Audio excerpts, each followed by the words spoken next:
Bagaimana mungkin ada suara manusia pada kedalaman 10 km dari dasar laut, tempat di mana tak ada seorang pun bisa hidup? Ada sebuah kapal penelitian menerima sinyal SOS samar dari dasar Palung Mariana.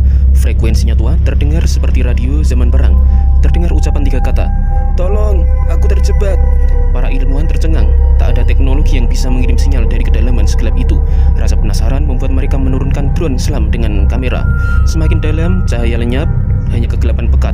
30 menit kemudian, suara SOS terdengar lagi, dan kali ini lebih jelas, seolah-olah sumbernya tepat di depan kamera. Dan saat lensa drone menyorot ke jurang hitam, terlihat sesuatu yang membuat semua orang tercengang ketakutan. Sebuah tubuh manusia utuh, masih memakai pakaian penyelam kuno dari abad lalu, berdiri di dasar laut, wajahnya pucat, matanya terbuka, bibirnya bergerak dan berbisik meminta pertolongan. Tiba-tiba, layar drone bergetar, kemudian terdengar lagi suara, "Tolong, ikutlah aku!" Dan koneksi pun terputus. Sejak malam itu, kapal itu tak pernah lagi kembali ke pelabuhan.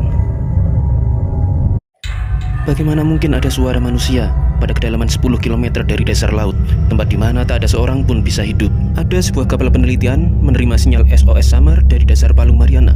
Frekuensinya tua, terdengar seperti radio zaman perang. Terdengar ucapan 3 kata, "Tolong, aku terjebak."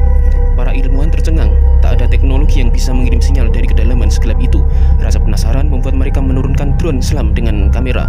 Semakin dalam, cahaya lenyap, hanya kegelapan pekat. 30 menit kemudian, suara SOS terdengar lagi, dan kali ini lebih jelas, seolah-olah sumbernya tepat di depan kamera. Dan saat lensa drone menyorot ke jurang hitam, terlihat sesuatu yang membuat semua orang tercengang ketakutan.